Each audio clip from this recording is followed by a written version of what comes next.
Hello friends, welcome to AKSIS academy daily current affairs. So ముందుగా నేను ఇచ్చినటువంటి question చూద్దాం. ఆన్సర్ ఇవ్వలేదు.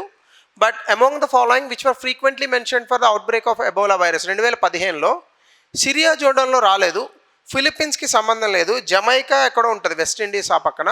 So answer would be Guinea and Sierra Leone and Liberia, 3 African దేశాలు. So కాబట్టి the answer would be B. అలాగే before we go to the session, if you are looking for UPSC admissions or group 1 and group 2 both AP and Telangana, so దయచేసి కింద నెంబర్కి call చేయండి. They will give you all the details. ఇక ఈరోజు topics మనం యథావిధిగా every Sunday మనం చెప్పుకుంటాం కదా, ఒక 4 టాపిక్స్ అట్లా ఇంపార్టెంట్ టాపిక్స్ తీశాను. మొదటిది అభయ్ సిస్టమ్. అభయ్ అనేటటువంటిది ఏంటంటే, ఇటీవల కాలంలో మనకి చాలా ఎక్కువగా సిబిఐ అరెస్ట్ అని చెప్పి డిజిటల్ అరెస్ట్ల పేరుతో చాలామందిని మోసం చేస్తున్నారు డిజిటల్గా. దీన్ని ఆపేందుకు గాను అభయ్ అనేటటువంటి ఒక సిస్టమ్ని తీసుకొచ్చింది ఇప్పుడు సిబిఐ ప్రభుత్వం. సో ఇదేంటంటే బేసికల్గా ఈ ఏఐ బేస్డ్ హెల్ప్ పాట్ ఏమవుతుందంటే, మీకు వచ్చినటువంటి నోటీసులు నిజంగా సిబిఐ నోటీసా కాదా అనేటటువంటి తేల్చి చెప్తుంది. అంటే ఇది ఒక ఆర్టిఫిషియల్ ఇంటెలిజెన్స్కి సంబంధించి సిబిఐ వాళ్ళే లాంచ్ చేశారు. మీకు వచ్చినటువంటి నోటీసుని ఇందులో కనుక పెడితే అది ఫేక్ నోటీసా లేదా కరెక్ట్ నోటీసా అనేటటువంటిది ఇది చెప్తుందన్నమాట. ఇదే అభయ్ సిస్టమ్. అయితే ఇది కృత్రిమ మేధస్సుతో చేయడం కారణంగా ఇది చాలా వేగంగా పనిచేస్తుంది. అట్లాగనే 24/7 మనకు అందుబాటులో ఉంటుంది. దీని కారణంగా మనం ఇది తప్పు లేదా రైట్, కరెక్ట్ నోటీస్ అనేటటువంటిది ఐడెంటిఫై చేయొచ్చు. సో ఇది ఎందుకు తీసుకొచ్చారంటే, ఇందాక నేను చెప్పినట్టుగా ముందుగా పౌరుల్ని ప్రొటెక్ట్ చేయడానికి. ఎందుకంటే ఫేక్ సిబిఐ నోట్ల పేరుతో, నోటీసుల పేరుతో డిజిటల్గా చాలామందిని అరెస్ట్ చేస్తున్నారు స్కాముల పేరిట. అలాగనే భారతదేశంలో first real time notice verification system, అంటే మొట్టమొదటిసారిగా ఏ సమయంలో అయినా కూడా సైబర్ ఫ్రాడ్స్ని అరికట్టేందుకు గాను రియల్ టైంలో ఈ నోటీస్ వెరిఫికేషన్ అనేటటువంటి చేసుకోవడానికి తీసుకొచ్చిన మొట్టమొదటి వ్యవస్థ. ఇందులో మనకి ఫేక్ ఎన్ఫోర్స్మెంట్ నోటీసులు, AI generated content, deep fakes, ఇవన్నిటిని కూడా అడ్రస్ చేయడానికి ఇది ఉపయోగపడుతుంది అన్నమాట. అయితే ఇందులో వర్కింగ్ ఎలా ఉంటుందంటే, యూజర్స్ ఏవైతే మనకి నోటీసులుగా సర్వ్ చేయబడ్డాయో ఆ నోటీసుల్ని అప్లోడ్ చేయాలి, స్కాన్ కాపీస్, ఒక ఓటీపీ కూడా వస్తుంది. ఏఐ దీన్ని చెక్ చేస్తుంది. చెక్ చేసి ఇది జెన్యూనా ఫ్రాడా అనేటటువంటి చెప్తుంది అనమాట. ఇది 24/7 సిబిఐ అఫీషియల్ వెబ్సైట్లో ఉంటుంది. అలాగే అభయ్ వెరిఫికేషన్ ప్లాట్ఫామ్ అని అక్కడ డాష్ బోర్డ్లో వస్తుంది. ఎవరికైనా కావాలి అని అనుకుంటే దీన్ని డౌన్లోడ్ చేసుకోవచ్చు. అలాగనే ఇక రెండవది రీసెర్చ్ అండ్ అనాలిసిస్ వింగ్. మీరు చాలాసార్లు వినే ఉంటారు.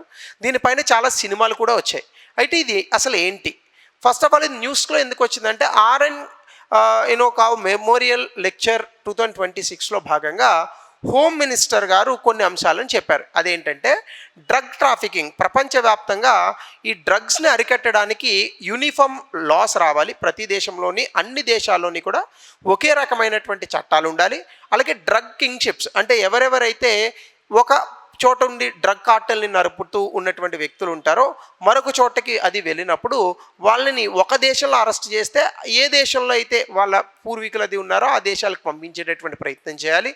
అలాగే ఇంటెలిజెన్స్ షేరింగ్, అంటే ఒక దేశంలో ఉన్న సమాచారం మరొక దేశంతో కనుక మనము పంచుకుంటే ఖచ్చితంగా దీనివల్ల ఈ డ్రగ్ కార్టెల్స్ని అరికట్టచ్చు. సో ఇది మరొక అంశం. అయితే రా అనేటటువంటిది ఎందుకు వచ్చింది ఇక్కడ? ఇండియాస్ ఎక్స్టర్నల్ ఇంటెలిజెన్స్ ఏజెన్సీ, అంటే సాధారణంగా మనకి ఇంటెలిజెన్స్ సమాచారం అనేటటువంటిది ఉంటుంది. భారతదేశం లోపల మనకి ఐబీ అనే సంస్థ ఉంటుంది, ఇంటెలిజెన్స్ బ్యూరో. భారతదేశం బయట భారతదేశానికి వస్తున్నటువంటి శత్రుముఖల్ని అరికట్టడానికి ఈ రీసెర్చ్ అండ్ అనాలిసిస్ వింగ్ని మనం తీసుకొచ్చాం. అయితే ఇందులో ఏమేం చేస్తారంటే, ముందుగా టెర్రరిజం, అంటే ఉగ్రవాదులకు వ్యతిరేకంగా కౌంటర్ టెర్రరిస్ట్ ఆపరేషన్ చేయడం దీని యొక్క ముఖ్య ఉద్దేశం. అలాగే కౌంటర్ ప్రొలిఫరేషన్, అంటే వాళ్ళు చేసేటటువంటి ఏవైనా ఈ దొంగతనంగా టెర్రరిస్ట్ యాక్టివిటీస్ ఇట్లాంటివి ఉంటాయి కదా, దానికి అడ్డుకుంటూ వాళ్ళకు కూడా డ్యామేజ్ చేయడం. అలాగే సైబర్ సెక్యూరిటీని కూడా అందిస్తుంది. చాలామంది రా సైబర్ సెక్యూరిటీని అందిస్తుందా అనేటటువంటిది పెద్ద ప్రశ్న. ఎస్, అందిస్తుంది. అలాగే భారతదేశానికి వెలుపల దేశం బయట నుంచి వచ్చేటటువంటి థ్రెట్స్ అవన్నీ కూడా అరికొడుతుంది. దీని హెడ్ క్వార్టర్స్ ఎక్కడ ఉంది అంటే ఢిల్లీ, న్యూఢిల్లీలో ఉంది. దీని ఫార్మేషన్ 1968 ముందు ఇంటెలిజెన్స్ బ్యూరోనే మనకి భారతదేశం లోపల బయట కూడా ఉన్నటువంటి థ్రెట్స్ని న్యూట్రలైజ్ చేసేది. కానీ 1962 India China war, 1965 Indo Pakistan war తర్వాత ఒక సెపరేట్ ఏజెన్సీ మనకి కావాలి. భారతదేశం బయట జరిగేటటువంటి ఈ టెర్రరిస్ట్ యాక్టివిటీస్ కానీ శత్రుముఖలను అరికట్టడం కానీ దీనికి ఒక ప్రత్యేకమైన వ్యవస్థ కావాలనే ఉద్దేశంతో రాని 1968లో ఎస్టాబ్లిష్ చేశారు. రమేశ్వర్ నాథ్గావ్ ఫస్ట్ చీఫ్ ఈయన. సెవరల్ సిగ్నిఫికెంట్ ఫారెన్ ఆపరేషన్స్ని కూడా సపోర్ట్ చేశారు.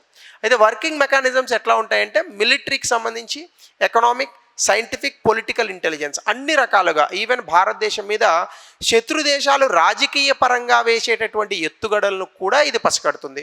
కోవర్ట్ ఆపరేషన్స్ చేస్తుంది, ఓవర్ట్ ఆపరేషన్స్ చేస్తుంది, టెర్రరిస్ట్ గ్రూప్ని మానిటర్ చేస్తుంది, స్మగ్లింగ్ నెట్వర్క్స్ని అడ్డుకుంటుంది. మొత్తంగా భారతదేశంలో జాతీయ భద్రతకు చాలా కీలకమైనటువంటి ఒక వ్యవస్థ ఈ రా. అలాగే భారతదేశం తాలూకా విదేశీ విధానాన్ని కూడా రా ఇన్ఫ్లుయెన్స్ చేస్తుంది.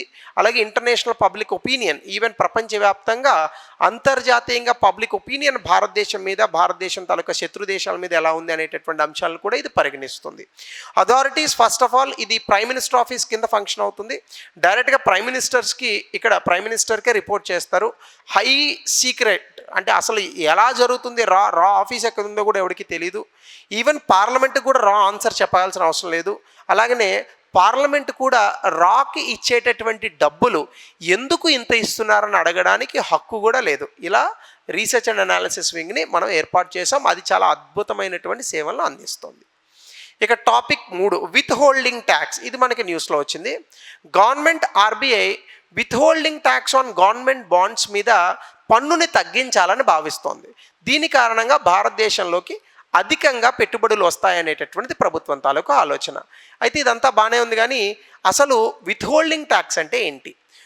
కొన్ని ఆదాయాల మీద ఆ ట్యాక్స్ని స్టార్టింగ్లోనే డిడక్ట్ చేస్తారు, అదే విత్ హోల్డింగ్ ట్యాక్స్. సాధారణంగా మనము వేజెస్ అంటే మన శాలరీస్ ఉంటాయి, శాలరీస్లో టీడీఎస్ కట్ చేస్తారా, అది కూడా విత్ హోల్డింగ్ ట్యాక్స్ అనొచ్చు.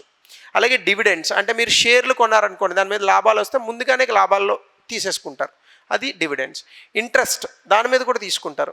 రాయల్టీస్ ఇవన్నీ విత్ హోల్డింగ్ ట్యాక్స్లోకి వస్తాయి. అంటే when the income is paid to non resident individuals. అయితే ఇక్కడ విత్ హోల్డింగ్ ట్యాక్స్ అనేటటువంటి కాన్సెప్ట్ని భారతదేశం లోపల ఉన్న సిటిజన్స్కి కాదు, నాన్ రెసిడెంట్ ఇండియన్స్కి వర్తింపజేస్తారు. నాన్ రెసిడెంట్ ఇండియన్స్ ఇన్కమ్లో కట్ చేసేదైతే విత్ హోల్డింగ్ ట్యాక్స్ అని అంటాం. మన దాంట్లో అయితే ఇన్కమ్ ట్యాక్స్ అని పిలుస్తాం. సాధారణంగా ఇన్కమ్ ట్యాక్స్ని కూడా విత్ హోల్డింగ్ ట్యాక్స్ అనొచ్చు, but it is for non resident Indians, not for Indians. దీన్నే రిటెన్షన్ ట్యాక్స్ అని కూడా అంటాం. దీని నేచర్ ఏంటంటే ట్యాక్స్ డిడక్టెడ్ సోర్స్. ఇందాక చెప్పాను కదా, మనకి ఇన్కమ్ ట్యాక్స్ అయితే మన దేశంలో దాన్ని ఏమని పిలుస్తాము, టీడీఎస్ అని పిలుస్తాం. అదే ఎన్ఆర్ఐస్కి అయితే ఒకవేళ ఫారెన్ ఇన్వెస్టర్స్ కనుక మనం చేస్తే దీన్ని విత్ హోల్డింగ్ ట్యాక్స్ అని అంటాం. ఇది గవర్నమెంట్ ఆఫ్ ఇండియా కలెక్ట్ చేస్తుంది. సెక్షన్ 195 ఇన్కమ్ ట్యాక్స్ 1961లో భాగంగా ఇది వస్తుంది. ఇది పేమెంట్ చేసేటప్పుడే దీన్ని డిడక్ట్ చేస్తారు. అమౌంట్ ఎన్ఆర్ఐ అకౌంట్లోకి క్రెడిట్ అయినప్పుడు ఈ డబ్బుల్ని మనం డిడక్ట్ చేస్తూ ఉంటాం. ఇప్పుడు దీన్ని తగ్గించడం వల్ల డాలర్తో పెరుగుతున్న రూపాయి మార్క్ విలువను తగ్గించేటటువంటి ప్రయత్నం చేయొచ్చు అనేది భారతదేశం యొక్క ఆలోచన. ఈ ట్యాక్స్ రేట్ డిటర్మినేషను ఏ రకమైన ఇన్కము, ఎంత అమౌంట్ ఎర్న్ చేశారు, ఆ దేశంలో అంటే ఏ దేశంలో అయితే నాన్ రెసిడెంట్ ఇండియన్ డబ్బులు సంపాదించారో అక్కడున్న చట్టాలను బట్టి తీసుకుంటారు. అయితే income tax provisions double tax avoidance treaty అని ఒకటి ఉంటుంది. అంటే కొన్ని దేశాలతో భారతదేశానికి డిటిఏఏ డబుల్ ట్యాక్స్ అవాయిడెన్స్ అగ్రిమెంట్ అనేది ఉంది.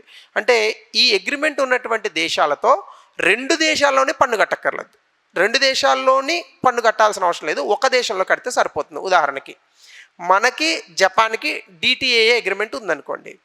భారతదేశం నుంచి వెళ్ళిన వ్యక్తి జపాన్లో డబ్బులు సంపాదించాడు అనుకోండి, జపాన్లో కనుక డబ్బులు సంపాదించి జపాన్లో పన్ను కడితే భారతదేశంలో కట్టాల్సిన అవసరం లేదు, ఆ డబ్బులు ఇక్కడికి తెచ్చుకొని వాడుకోవచ్చు. అదే డబుల్ ట్యాక్స్ అవాయిడెన్స్ అగ్రిమెంట్.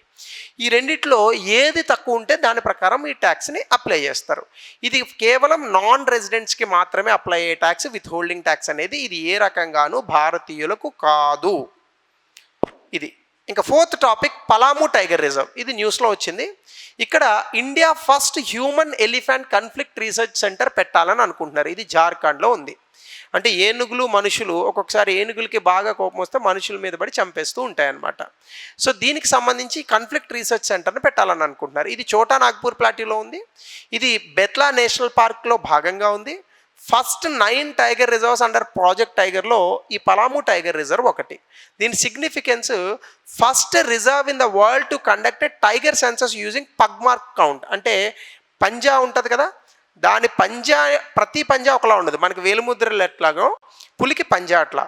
దీన్ని ఆధారంగా చేసుకొని 1932లో ప్రపంచంలో మొట్టమొదటిసారిగా ఎన్ని పులులు ఉన్నాయని గణన చేసినటువంటి టైగర్ రిజర్వ్ ఇది. It's a very good thing. ఇది జేడబ్ల్యూ నికల్సన్ బ్రిటిషర్స్ ఉన్నటువంటి టైంలో చేశారు. ఇక్కడ టెరైన్ అంతా కూడా చాలా వ్యాలీస్, కొండలు, ప్లెయిన్స్ ఇవన్నీ ఉంటాయి. గ్రానైట్ అండ్ లైమ్ స్టోన్ ఎక్కువగా ఉంటుంది. అలాగే ఇక్కడ నార్త్ కోయల్ నది, ఔరంగా, బురహా అనేది ఓన్లీ పెరినియల్ రివర్, ఎప్పుడు ప్రవహిస్తూ ఉంటుంది. ఈ రీజియన్ అంతా కూడా డ్రాట్ ప్రోన్ రీజియన్, ఎక్కువగా కరువు కాటకాలు వస్తూ ఉంటాయి. మాయిస్ డెసిడ్యువస్ ఫారెస్ట్ ఉంటాయి. సాల్ అండ్ బ్యాంబూ ట్రీస్ ఇక్కడ మనకి ఎక్కువగా కనిపిస్తాయి. Fauna, tiger, leopard, grey wolf, wild dog, gaur ఇట్లాంటి అనేక రకాలైన యానిమల్స్ కూడా మనకు కనిపిస్తాయి. సో డెఫినెట్గా వరల్డ్స్ ఫస్ట్ పగ్మార్క్ కౌంట్ చేసింది అన్నది మాత్రం యూపీఎస్సీలో డెఫినెట్గా అడగడానికి ఛాన్స్ ఉన్నటువంటి క్వశ్చన్, కాబట్టి బాగా గుర్తుపెట్టుకోండి. సో ఇవి 4 ఇంపార్టెంట్ టాపిక్స్. ఈరోజు సండే కాబట్టి ఎక్కువ చెప్పినా మీరు తిట్టుకుంటారు. సో కాబట్టి దీనికి సంబంధించి ఒక వెరీ సింపుల్ క్వశ్చన్. అట్లాగనే దీనికి సంబంధించి మెయిన్స్ క్వశ్చన్ ఇచ్చాను, మా వాళ్ళు పేస్ట్ చేయడం మర్చిపోయినట్టున్నారు, సారీ ఫర్ దాట్. మిగతా టాపిక్స్ మనం రేపటి సెషన్లో చూద్దాం. Thank you, have a good day.